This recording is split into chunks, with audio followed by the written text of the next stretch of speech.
Hello अस्सलाम वालेकुम dear students.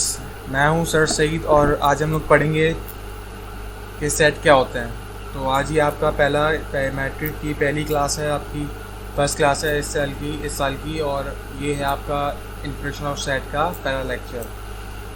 तो मैं आपको बताता हूं कि सेट क्या होते हैं और किस हवाले से होते हैं। अच्छा देखें, दो बातें आपको दिमाग में याद रखनी है। एक तो ये बात कि ये चैप्टर जो है मोस्ट इम्पॉर्टेंट है, और दूसरी बात ये कि ये जितना ज़्यादा इम्पोर्टेंट है उससे कहीं ज़्यादा ये आसान भी है।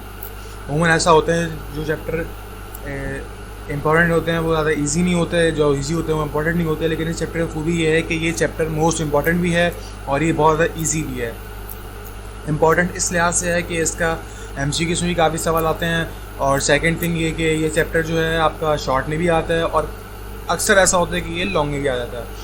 तो इसी वजह से इस चैप्टर को इतनी ज़्यादा अहमियत दी जाती है और ज़्यादातर जगह पे इस चैप्टर को पहले पढ़ा जाता है, क्योंकि ये आपका मैट्रिक की जो मैथ्स होती है उसका पहला स्टेप होता है। इनिशियल स्टेप जो होता है, इनिशियल स्टार्ट जो होता है वो आपका सेट से ही होता है। ये ईजी भी बहुत है और इम्पोर्टेंट भी बहुत है। तो अच्छा, एक बात और मेरी याद रखिएगा, देखें इस चैप्टर के कॉन्सेप्ट अमूमन ऐसा होता है कि बच्चे जो हैं वो पहला चैप्टर जो होता है तो उसकी सही से प्रैक्टिस करते ही नहीं है, क्योंकि पहला होता है सारे शुरू में पढ़ते हैं, प्रैक्टिस में रहते नहीं हैं, टेस्ट सही से देते नहीं हैं, सोचते हैं कि क्या फ़र्क पड़ता है क्लास के टेस्ट से, स्कूल के टेस्ट से फ़र्क क्या पड़ता है, असाइनमेंट से क्या फ़र्क पड़ता है। लेकिन फ़र्क इतना पड़ता है कि वो बच्चे जो जब पेपर देने बैठते हैं एग्जामिनेशन हॉल में, तो वो बच्चे जो हैं उस सवाल को अटेम्प्ट ही नहीं कर पाते, और अटेम्प्ट करते हैं तो फिर छोटी छोटी गलतियाँ करते हैं। हालांकि ये इतना ईजी चैप्टर है, आपको इंशाअल्लाह को तो बहुत अच्छे से समझ में भी आएगा, और आप लोग प्रैक्टिस में रहेंगे तो इंशाल्लाह आप लोग पेपर में इसको अच्छे से अटेम्प्ट करेंगे। ये सबसे बड़ी बात है चैप्टर की, चैप्टर आपका टाइम बचाता है। MCQ में आता है तो फिर आपका टाइम बचाता है। आपके कॉन्सेप्ट इस चैप्टर से रिलेटेड बिल्कुल क्लियर रहने चाहिए। मैं इंशाल्लाह आपके कॉन्सेप्ट क्लियर करने की पूरी कोशिश करूँगा अभी। तो चलिए शुरू करते हैं। अच्छा, सबसे पहले देखते हैं कि आज हम लोग पढ़ेंगे क्या क्या इस चैप्टर के बारे में। हमारे जो बेसिक सवाल हैं उस चैप्टर से रिलेटेड वो क्या होंगे। मैं 4 सवाल को मेजर रख रहा हूँ, जिसमें से एक है कि सेट है क्या, व्हाट इज़ सेट। सही है, तो मैं आपको उसमें इस सवाल में बताऊँगा कि सेट क्या है, कैसे इस्तेमाल करते हैं, कैसे बेसिक डेफिनेशन क्या है सेट की रिलेटेड टू मैथमेटिक्स। अच्छा, दूसरी बात ये कि हम लोग ये देखेंगे कि सेट्स में जो है इसको हम रियल वर्ल्ड में कहाँ इस्तेमाल करते हैं, कहाँ इसका जो मेजर यूज़ होता है वो कहाँ होता है। अच्छा, इसके बाद हम लोग देखेंगे कि सेट को हम लोग रिप्रेजेंट कैसे करते हैं मैथमेटिक्स में, और किस तरीके से इसको रिप्रेजेंट किया जाता है मैथमेटिक्स में, या किस तरीके से इसको इसकी जो नोटेशन है वो क्या है, वो मैं आपको बताऊँगा तीसरे क्वेश्चन में। उसके बाद हम लोग देखेंगे कि सेट्स की टाइप कौन कौन सी होती हैं, कितनी टाइप्स होती हैं, एक्सेट्रा। इस सवाल से हम पूरे 24 सवाल में बात करेंगे। तो चलें बिस्मिल्लाहिर्रहमानिर्रहीम शुरू करते हैं। व्हाट इज़ सेट से। अच्छा, तो उसको आप 2 मिनट के लिए भूल जाइए। मैं आप फिलहाल डेफिनेशन को छोड़िए, आप पहले मेरी बात सुनिए जो मैं आपको पहले मैं समझा रहा हूँ, पहले वो सुनिए। अच्छा देखें, किसी भी कलेक्शन ऑफ ऑब्जेक्ट्स को जो है वो हम लोग कहते हैं ग्रुप। अगर मैं इंग्लिश की बात करूँ, मिसाल के तौर पे मैं कहता हूँ कि जैसे कि लेट्स सपोज कि टीम आ रही है, पाकिस्तान की टीम होती है, जब वो स्टेडियम में उतरती है तो हम लोग उसको टीम का लक़ब देते हैं। और वो लक़ब क्यों देते हैं? क्योंकि वो कलेक्शन ऑफ मेंबर्स है, कलेक्शन ऑफ ऑब्जेक्ट्स है। बेसिकली उन ऑब्जेक्ट्स को हम लोग मेंबर्स कहते हैं, टीम मेंबर्स कहते हैं, या प्लेयर्स कहते हैं। तो बेसिकली कलेक्शन ऑफ प्लेयर्स को हम लोग क्या कहते हैं? टीम। जिस तरीके से हम कलेक्शन ऑफ प्लेयर्स को टीम कहते हैं, उनको हमने ग्रुप बना के उनको टीम का नाम दे दिया। उसी तरीके से हम लोगों ने मैथमेटिक्स में कलेक्शन ऑफ ऑब्जेक्ट्स को हम लोग कहते हैं सेट। सही है, तो इससे क्या मतलब कि जो इंग्लिश में है जो सेट है, और जो मैथमेटिक्स में ग्रुप है, सॉरी इंग्लिश में जो ग्रुप है और मैथमेटिक्स में जो है उसको हम सेट कहते हैं, कि दोनों इनडायरेक्टली सेम ही चीज़ है, बस फ़र्क इतना है उसको हम इंग्लिश में कहते हैं और यहाँ मैथमेटिक्स में उसको सेट्स कहते हैं। तो चलिए डेफिनेशन की तरफ चलते हैं। अच्छा, डेफिनेशन में क्या लिखा हुआ है? The collection of well defined and distinct objects is known as a set. अच्छा, सेट क्या है? Collection of well defined and distinct objects जो है उसको हम क्या कहते हैं? Set. Now what is well defined and what is distinct? तो चलिए देखते हैं, सबसे पहले देखते हैं well defined. The word well defined refers to specific property which makes it easy to identify whether the given object belongs to the set और not.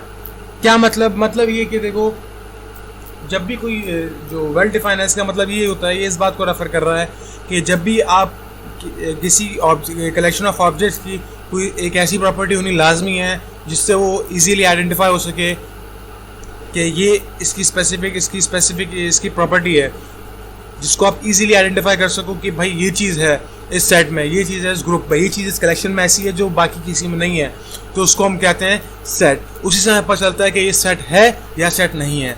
Set के लिए लाजमी ये है कि जो उसके कलेक्शन ऑफ ऑब्जेक्ट्स हैं वो वेल डिफाइन हो। अगर वो वेल डिफाइन नहीं होंगे तो वो सेट भी नहीं होंगे, ये सेट की एक शर्त है।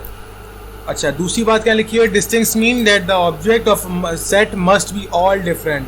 कोई भी जो ऑब्जेक्ट है वो रिपीट नहीं होना चाहिए, वो सेम होना चाहिए, वो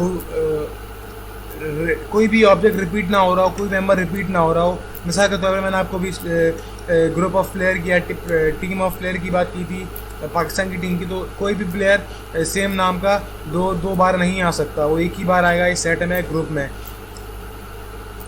तो चलें अब जरा हम देखते हैं एग्जाम्पल की तरफ। तो पहली एग्जाम्पल यहाँ पे गिवन है collection of vowels alphabet in English language. सही है, इसमें मैंने कोई बड़ी बात नहीं कही। मैंने आपको क्या बात कही है, मैंने आपको यहाँ पे एग्जाम्पल ये दी है कि the collection of vowels alphabet in English language. Collection of vowels यानी वॉवेल्स के जो कलेक्शन, वॉवेल्स अल्फाबेट्स जो कलेक्शन हैं इंग्लिश लैंग्वेज, आप जानते हो कौन कौन से हैं, वो हैं A-E-I-O एंड U। अच्छा, ये एक सिंपल एग्जाम्पल है, बहुत ही ईजी एग्जाम्पल है एक वॉवेल्स अल्फ़ाबेट की। अच्छा सर, लेकिन आपने तो यहाँ पे एक बात कही थी कि ये जो स्पेसिफिक प्रॉपर्टी है वो कहाँ है यहाँ पे, वो तो हमें कहीं नज़र नहीं आ रही, इसमें कोई ऐसी ख़ास बात तो नहीं है। तो देखिए बेटा, इसमें ख़ास बात आपको नज़र आ रही है लेकिन आप उसको नज़र कर नहीं पा रहे, उसको ऑब्जर्व नहीं कर पा रहे, वो है वॉवेल्स। इंग्लिश अल्फ़ाबेट्स में वॉवेल्स एक ऐसी प्रॉपर्टी आ गई यहाँ पे जिससे आप इसको ईजीली आइडेंटिफाई कर पाओगे। जैसे ही आपने वॉवेल सुना, आपके माइंड में फ़ौरन से क्लिक होता है कि वो 5 अल्फ़ाबेट्स हैं A-E-I-O-U, जिनको हम वॉवेल्स कहते हैं। अच्छा, और एक बात हमेशा याद रखिएगा, जो भी इसकी वेल डिफाइंड स्पेसिफिक प्रॉपर्टी होती है वो एग्जैक्ट टारगेट करती है आपके कलेक्शन ऑफ ऑब्जेक्ट्स को, ना कि किसी और को।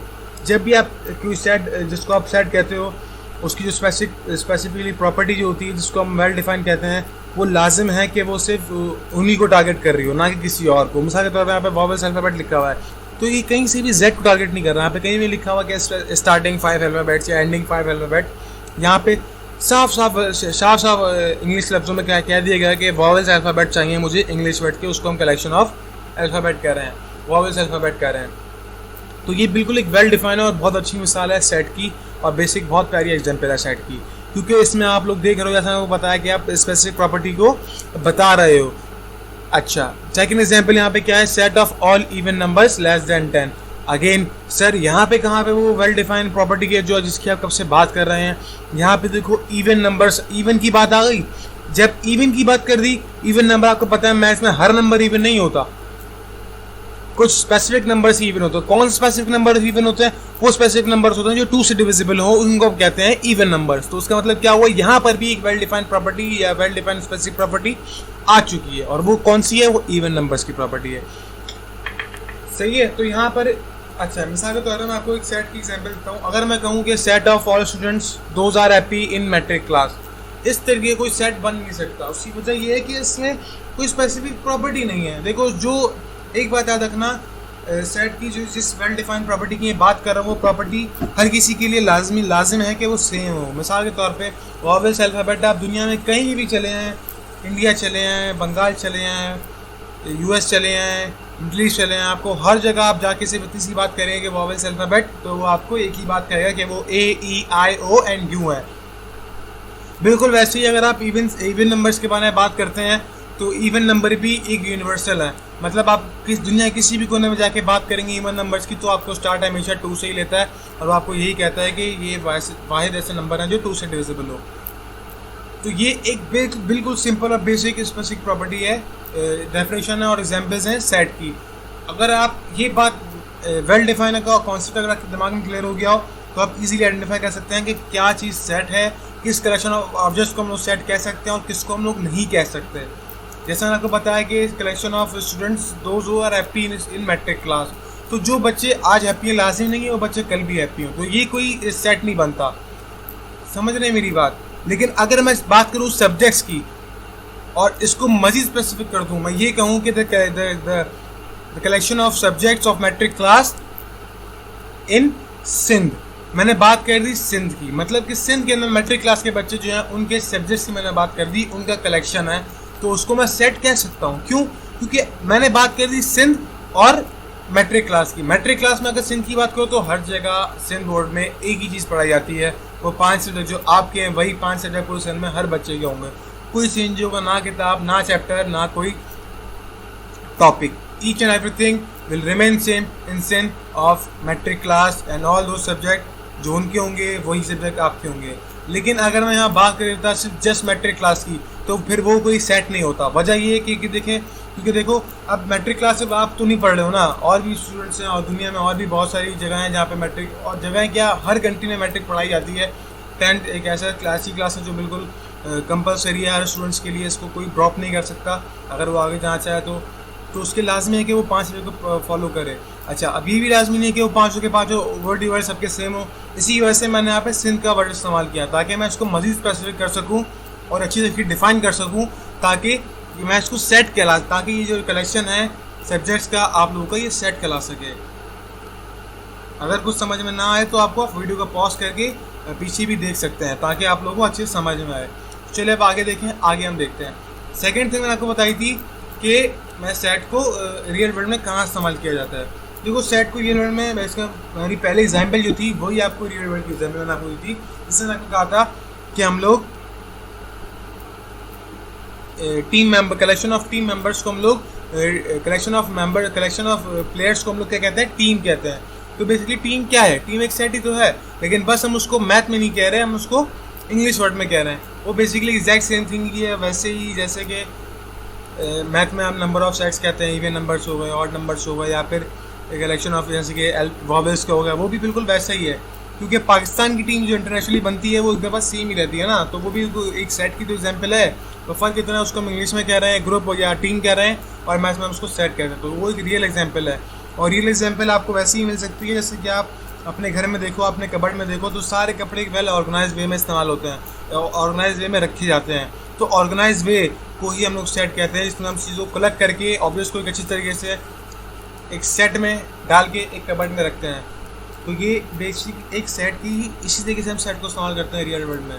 और हर वो चीज़ जो मैथ में इस्तेमाल करते हो वो नेचर से ही ली गई है, हम डेली रूटीन से ही एग्जाम्पल लेते हैं। और बेसिकली ये कोई नया टॉपिक नहीं है मैथ सेट्स का, ये पहले भी काफ़ी बार इस्तेमाल हो जा रहा है। बस फ़र्क ये है कि इसको रिप्रेजेंट कुछ टाइम बाद जब लोग ऑब्जर्व करते हैं, कोई एक मैथमेटिशियन उसको एक टॉपिक को ऑब्जर्व करता है, फिर उसको थ्योरी के थ्रू पहले थ्योरी बनाता है और फिर वो उसको मैथ में डाल देता है इंटरनेशनली। उसके बाद हर बंदा, हर स्टूडेंट से उसको पढ़ता है, उसको समझने की कोशिश करता है, उसको फिर आप भी ऑब्जर्व करते हो। ये चीज़ें आपने ही पहले आप डे टू डे रूटीन में करते हो, अपने घर में कबर्ड्स में आपके सारे रखे होते हैं, आप बैग में सारे कॉपी को रखते हो, तो वो आप एक ऑर्गेनाइज वे में रखते हो। लेकिन क्या आपने कभी ऑब्जर्व नहीं करा। अब मैं आपको बताऊँ तो अब आप लोग ऑब्जर्व करते रहेंगे, आप लोग देखते रहेंगे भाई बैग में मैंने अपने किस तरीके से बुक्स को रखा और किस तरीके से मैंने अपने कबर्ड में अपने कपड़ों को रखा, किस तरीके से किचन में आपकी मदर्स जो हैं स्मॉल प्लेट्स को एक तरीके से अलग तरीके से रखती हैं, बड़े जो ट्रे होती हैं उनको अलग रखती हैं, मसाले अलग अलमारी में रखे जाते हैं, क्योंकि हम उसको ऑर्गेनाइज वे में रखते हैं। और यही हमारा डे टू डे यूज़ होता है सेट्स का। अच्छा, अब देखते हैं कि सेट को रिप्रेजेंट कैसे किया जाता है मैथमेटिक्स में। देखें, सेट को रिप्रेजेंट करने के वैसे तो कई तरीके हैं, जिसमें जो है बेसिकली अगर मैं गिनूँ तो वो 3 तरीके हैं। एक तरीका मैं आपको पीछे दिखा दिया, मैं आपको दोबारा दिखाता हूँ, वो है ये देखें, नीचे लिखा हुआ है द कलेक्शन ऑफ वॉवेल्स। ये बेसिकली एक तरीका है सेट को रिप्रेजेंट करने का, लेकिन इसको हम कहते हैं डिस्क्रिप्टिव फॉर्म, जिसमें आप एक अच्छी सी छोटी सी डिस्क्रिप्शन देते हो कि क्या है सेट। जैसे कि यहाँ पे लिखा हुआ है set of all even numbers less than 10, just a sentence. ये सेंटेंस एक डिस्क्रिप्टिव फॉर्म है सेट को रिप्रेजेंट करने का। और बिल्कुल वैसे ही अगर आप मैं यहाँ पे दिखाऊँ, ये सेकेंड फॉर्म है सेट को रिप्रेजेंट करने का। अच्छा, डिस्क्रिप्टिव फॉर्म जो है वो निगलेक्ट कर दिया गया क्योंकि ये क्लास 6 से स्टार्ट होता है सेट, तो वहाँ पे ज़्यादा इस्तेमाल किया जाता है। जब इनिशियली स्टार्ट करते हो आप बच्चा सेट पढ़ता है, लेकिन आप लोग बड़े हो चुके हो तो अब आप लोग डिस्क्रिप्टिव फॉर्म नहीं पढ़ते। अब आप लोग दो फॉर्म आपको नज़र आते हैं आपकी पूरी मैट्रिक की बुक के अंदर। एक होता है टेबुलर फॉर्म और एक होता है आपका सेट बिल्डर फॉर्म। तो टेबुलर फॉर्म में क्या क्या आता है? टेबुलर फॉर्म में देखें, कोई भी चीज़ जो 2 ब्रैकेट के अंदर आ रही हो बेसिकली उसको हम ये भी कहते हैं कि वो भी एक सेट है मैथमेटिक्स के अंदर। अच्छा, कर्ली ब्रैकेट, वो 2 ब्रैकेट कौन से ब्रैकेट होंगे? वो 2 ब्रैकेट होंगे कर्ली ब्रैकेट होंगे। अब कर्ली ब्रैकेट्स के अंदर देखो, जो भी उसका ऑब्जेक्ट होगा, ऑब्जेक्ट क्या है? उसके अंदर कोई भी नंबर हो सकता है, कोई भी अल्फ़ाबेट हो सकता है, कोई भी नेम हो सकता है, कोई भी शेप हो सकता है, कोई भी कलर हो सकता है, कुछ भी हो सकता है। उसको हम सेपरेट करते हैं कॉमा की मदद से। पहला ऑब्जेक्ट, 3 है, सेकंड ऑब्जेक्ट 6 है, तीसरा ऑब्जेक्ट 91 है। अगर आप डेफिनेशन पे गौर करो सेट की, तो मैंने क्या कहा था, कलेक्शन ऑफ ऑब्जेक्ट, मतलब जितने ऑब्जेक्ट्स में जो एक ग्रुप के हैं उसको मैं कलेक्ट करके एक ब्रैकेट के डाल दूंगा, करली ब्रैकेट के, तो वो क्या कहलाएगा, सेट कहलाएगा। और ये हर एक ऑब्जेक्ट जो होता है सेट का, उसको हम क्या कहते हैं, एलिमेंट्स कहते हैं, और हम लोग उसको मेंबर भी कहते हैं। तो मेंबर, एलिमेंट्स और ऑब्जेक्ट्स तीनों ही सेम बातें हैं। इसको आप मेंबर का हो, सेट का हो या ऑब्जेक्ट का हो, एक ही बात है। अच्छा, फर्स्ट इमेज में जो एग्जांपल आपको नज़र आ रही है, इसमें 91 के बाद कॉमा, कॉमा के बाद 3 डॉट्स भी नज़र आ रहे हैं आपको। इस डॉट का मतलब ये होता है कि ये सेट जो है ये इनफाइनाइट है, मतलब ये लामहदूद है, इसकी कोई हद नहीं है, ये कहीं पे ख़त्म नहीं हो रहा है, ये फॉरएवर जाता ही रहेगा, ये कहीं पे रुक नहीं रहा है, ये कहीं पे टर्मिनेट नहीं हो रहा है, ये इनफाइनाइट है। अच्छा, इसमें एक होता है फाइनाइट। फाइनाइट की एग्जांपल आप नीचे देख रहे होगे, टेबुलर फॉर्म के नीचे लिखा हुआ है कि 5 6 7 8 9 10, ये 11 पे आके रुक गया, इसके बाद कोई डॉट्स नहीं आ रहे, कोई कॉमन नहीं आया 11 के बाद। क्यों? क्योंकि फाइनाइट है। फाइनाइट का मतलब कि ये महदूद है, एक हद में आगे ये रुक जाएगा। और मतलब इनफाइनाइट का क्या होता है, इनफाइनाइट मीन्स कि ये लामहदूद है, ये जाता रहेगा फॉरएवर। तो ये आपका हो गया टेबुलर फॉर्म। नीचे आपको मैंने एग्जांपल दी है टेबुलर फॉर्म की, देखें is equal to, second example आपको दिख रहा है 5 6 7 8 9 10 एंड 11। अच्छा, सेकंड जो है ना, सेकंड टाइप होती है रिप्रेजेंट करने की, वो होती है सेट बिल्डर फॉर्म। ये भी आपको बहुत नज़र आती है, अक्सर आपको एमसीक्यूज़ में नज़र आती है कि इसको इसका सही टेबुलर फॉर्म में कन्वर्ट करें। तो नीचे देखो, बेसिकली ऊपर वाला जो सेट है टेबुलर फॉर्म, जो फर्स्ट एग्जांपल है आपको, a is equal to 5 bracket के अंदर 5 6 7 8 9 10 11, ये, और इसके नीचे जो सेकंड है, ये दोनों सेम चीज़ है। फर्क इतना है कि नीचे वाला जो है वो लिखा हुआ है सेट बिल्डर फॉर्म में, और जो उसके बिल्कुल ऊपर लिखा हुआ है वो है टेबुलर फॉर्म में। चलिए नीचे वाले को हम लोग जरा पढ़ते हैं, किस तरीके से रीड करते हैं उसको देखें। यहाँ लिखा हुआ है a is equal to x, a is equal to set of x, a जो है वो x के बराबर है। अच्छा, उसके बाद पढ़ते हैं देयरफॉर। ये जो आपको वर्टिकल बार नज़र आ रहा है, इसकी जगह हम लोग कॉलन भी इस्तेमाल कर सकते हैं। यहाँ 2 जो डॉट होते हैं जो आपको सेट बिल्डर फॉर्म के राइट साइड में नज़र आ रहा है, ये भी हम लोग इस्तेमाल करते हैं। और वर्टिकल बार जो आपको एक लंबी स्ट्रेट लाइन नज़र आ रही है x के बराबर में, ये भी इस तरीके से कोई डिपेंड करते हैं, इसको हम लोग पढ़ते हैं देयरफॉर। सो क्या आप आगे क्या पढ़ेंगे, a is equal to set of x, therefore x belongs to natural number and x is greater than 4 and less than 12। यहाँ पे 2 कंडीशन बता दी इसने, x जो है वो ग्रेटर देन 4 भी है और लेस देन 12 भी है। तो ऊपर दिए गए जो सेट है, ऊपर दिया हुआ जो सेट है टेबुलर फॉर्म में, आप नोट करो तो वो जो सेट है वो 4 से बड़ा है और 12 से छोटे हैं। उसके जो नेचुरल नंबर है उसके अंदर वो 4 से बड़े भी हैं और 12 से छोटे भी, यानी 5 से 11, 5 4 से बड़ा है और 11 12 से छोटा है। तो ये कंडीशन दोनों को नज़र रखते हुए हम लोगों ने नेचुरल नंबर, कौन से नंबर होते हैं जो 1 से स्टार्ट किए जाते हैं, 1 से लेके सो ऑन, हमने यहाँ पे कंडीशन दे दी और ये हमारे साइज कौन से हो गए, नेचुरल नंबर्स हो गए। चलिए अब आगे देखते हैं types of sets. Now what is types of sets. Types of sets में हम देखते हैं कि कितने टाइप्स के सेट्स होते हैं। यहाँ पे मैंने सिर्फ जो लगा मुझे ज़रूरी है आपके पेपर्स के हवाले से, वो मैंने यहाँ पे 6 टाइप्स लिख दी हैं। और भी टाइप्स होती है, इनफाइनाइट भी होती है, फाइनाइट भी होती है, सिंगलटन भी होती है, वो आपको भी रिसर्च करनी पड़ेगी, खुद सेल्फ एफर्ट भी करनी पड़ेगी। आप बुक्स में देखें आपको बिल्कुल मिलेगी सेट्स, टाइप्स ऑफ सेट आपको और ही मिल जाएंगी। लेकिन फिलहाल बेसिक कौन सी है, equal set, equivalent set, subset, proper set, improper set and empty set.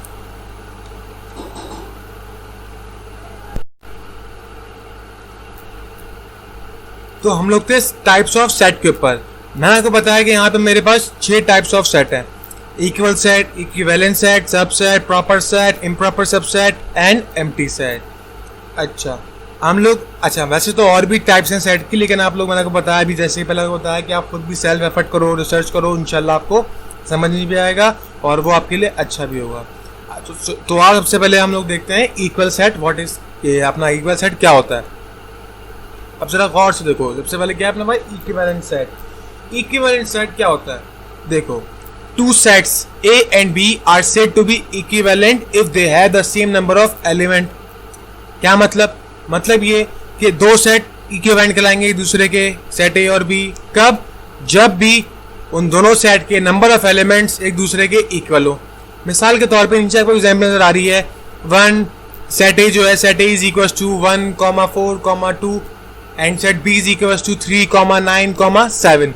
ये दोनों सेट के नंबर ऑफ एलिमेंट कितने हैं? ए के भी 3 है, बी के भी 3 है। नंबर ऑफ एलिमेंट मतलब number of member, number of object, अंदर मेंबर्स की कुल तादाद कितनी है यहाँ पे सेट ए के अंदर। देखिए अगर मैं काउंटिंग करूँ 1, 2, 3 और बी के अंदर देखें तो मैं काउंटिंग करूँ 3, 9, 7 है और काउंटिंग करूँ तो 1, 2, 3। मतलब क्या? दोनों के अंदर जो मेंबर्स हैं, मेंबर्स की तादाद है, मेंबर्स के जो नंबर्स हैं वो कितने हैं? 3 है। इसका मतलब ये दोनों दूसरे के इक्विवेलेंट सेट हैं। सही है। और सेकंड एग्जांपल में देखूं तो सेट बी जो है वो क्या है? सेट बी के मेंबर्स क्या हैं? Monday, Tuesday, Wednesday. और सेट बी के क्या है? अप्रैल, मई, जून। सही है। तो अब मैं अगर देखूं कि सेट जो है अपना सेट सी के और सेट बी के नंबर ऑफ एलिमेंट्स कितने हैं? सेम है। वहां पर भी 3 मेंबर्स है, यहां पर भी 3 मेंबर्स है। सही है। तो इसका मतलब ये सेट बी जो है, सेट बी और जो सी है वो भी दूसरे में आपस में इक्विवेलेंट सेट है। अच्छा, अब अगर मैं नेक्स्ट स्टेप में जाऊं तो वो है equal set. Now let's see कि देखो 2 सेट्स हैं, sets A and B are said to be equal if they have exact same elements. मिसाल के तौर पे यहाँ पे आप देख रहे हो कि सेट ए इक्वल टू 1, 4, 2 या 1, 4, 2 एंड बी इक्वल टू 4, 2, 1। अब जरा गौर से देखो। अच्छा, इसमें अरेंजमेंट की कोई इशू नहीं होता, वो आपको कंफ्यूज करने के लिए 4 आगे 2 पीछे, 2 आगे 4 पीछे, 1 आगे 2 पीछे कर सकते हैं। लेकिन अगर नंबर ऑफ एलिमेंट सेम है, अगर मेंबर बिल्कुल सेम है तो कोई मसला नहीं पड़ता। आप जब एंड में लिखोगे फाइनल आंसर वो अपना अरेंज करके लिखोगे। यहाँ पे देखो 1 क्या 1 बी में है? हाँ 1 बी में है। क्या 4 बी में है? हाँ भाई 4 भी बी में है। क्या 2 बी में है? हाँ 2 बी में है। इसका मतलब क्या हुआ? यहाँ पे नंबर ऑफ एलिमेंट कितने हैं? 3 और हर मेंबर जो है एक दूसरे मेंबर के इक्वल है। मतलब वहाँ पे 4 भी है, 1 भी है, 2 भी है और वहाँ भी 4 भी है, 1 भी है और 2 भी है। इसका मतलब ये हुआ कि सेट ए जो है वो बी के इक्वल है या फिर सेट बी जो है वो ए के इक्वल है। एक ही बात है। सेकंड एग्जांपल में अगर हम देखें तो अप्रैल है, मई है, जून है। Sorry, April, June, May. Second example C equals to April, May, June and B equals to April, May, June. एक ही बात है, नंबर ऑफ एलिमेंट भी सेम है और मेंबर जो है वो भी बिल्कुल सेम है। मतलब अप्रैल भी है, अप्रैल बी में भी है, बी में भी मई है, सी में भी मई है, सी में भी जून है और बी में भी जून है। इसका मतलब क्या हुआ? सी जो है वो बी के इक्वल है या मैं कहूँ बी जो है सी के इक्वल है। दोनों बात एक ही, मतलब आप लोगों को इक्वल सेट मैंने समझा दिया है। आगे देखते हैं कौन सी टाइप की सेट आती है हमारे पास। ये है subset. Now what is subset? A set A is said to be subset of a set B. Set A जो है वो सेट बी का सबसेट कहलाएगा अगर सेट ए के तमाम एलिमेंट्स जो हैं या मैं कहूं कि मेंबर्स जो हैं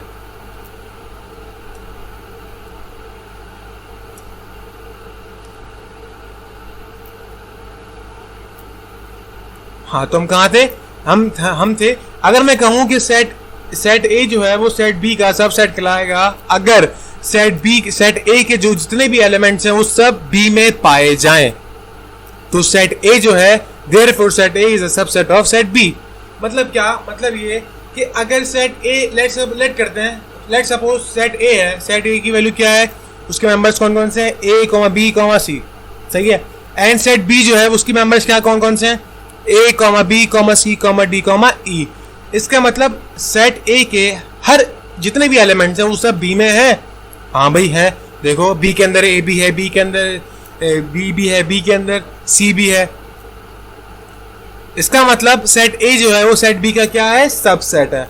अच्छा, अब दूसरी एग्जांपल देखें अगर हम अप्रैल, जून, मई और सेट बी जो है उसमें क्या है? अप्रैल, मई, जून एंड जुलाई भी है। सेट सी के अंदर कौन कौन से मंथ है? अप्रैल, जून, मई। क्या सेट बी के अंदर अप्रैल, जून, मई है? देखते हैं आओ। हाँ भाई सेट बी के अंदर अप्रैल भी है। सही बात है। सेट बी के अंदर मई भी है। बिल्कुल है।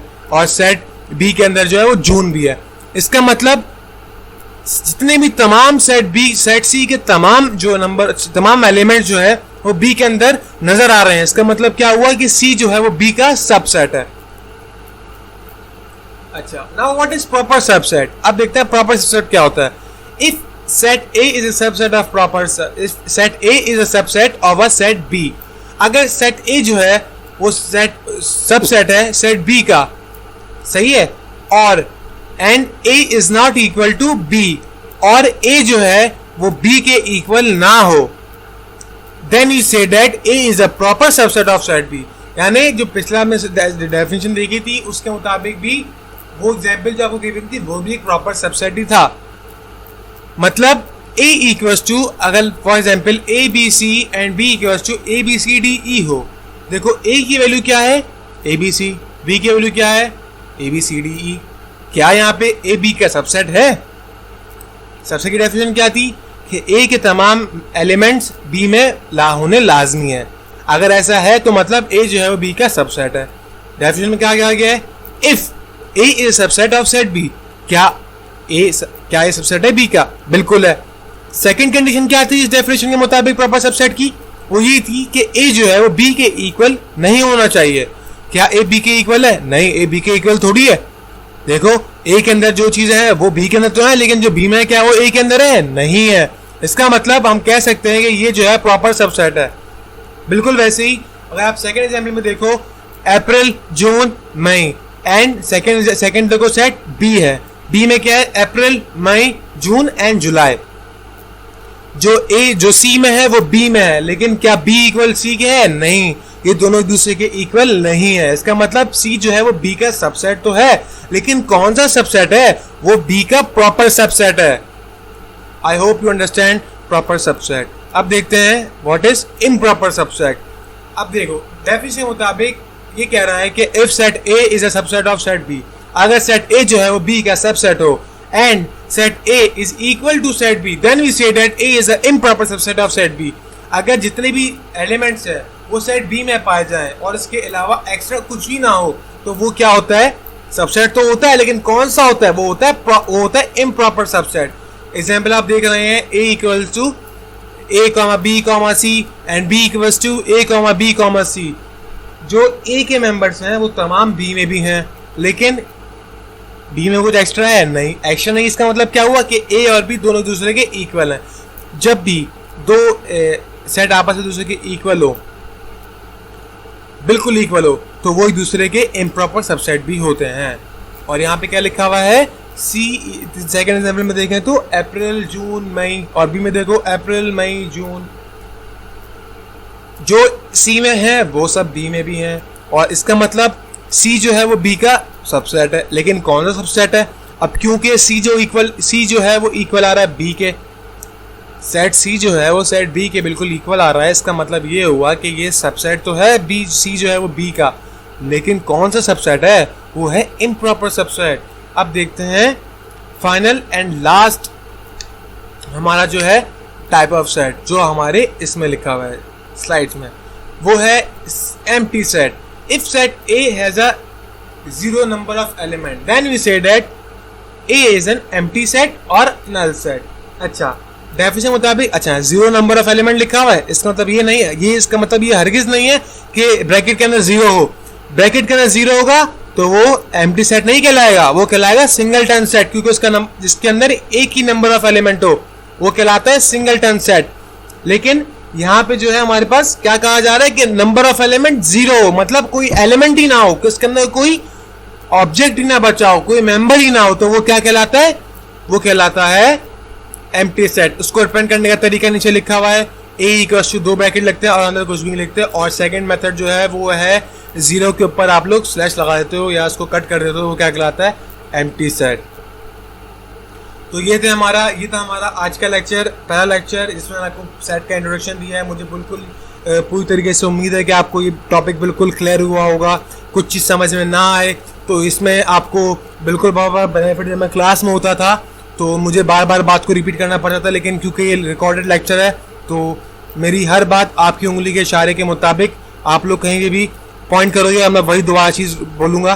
तो कोई मसला हो, कुछ भी हो, देखो ऑनलाइन बच्चा ऑनलाइन पढ़ने का तरीका यही होता है कि अगर आपको कुछ समझ में ना आ रही हो तो आप वीडियो को बार बार देखें और बार बार अच्छे से सुने, ताकि आपको बिल्कुल सही से समझ में आ रहा हो. तो कुछ समझ में ना आ रहा हो तो बिल्कुल सही से पढ़ेगा तो आज की क्लास यहीं पर ख़त्म करते हैं। नेक्स्ट क्लास में मैं आपको ऑपरेटर्स के बारे में बताऊंगा, सेट्स के, और उनके बीच में दो सेट के दरमियान कौन कौन से ऑपरेशंस होते हैं वो बताऊंगा, कैसे होते हैं, प्रैक्टिकल करके भी दिखाऊंगा इंशाल्लाह। चलिए बेटा, अल्लाह हाफिज़, अपना ख्याल रखिएगा।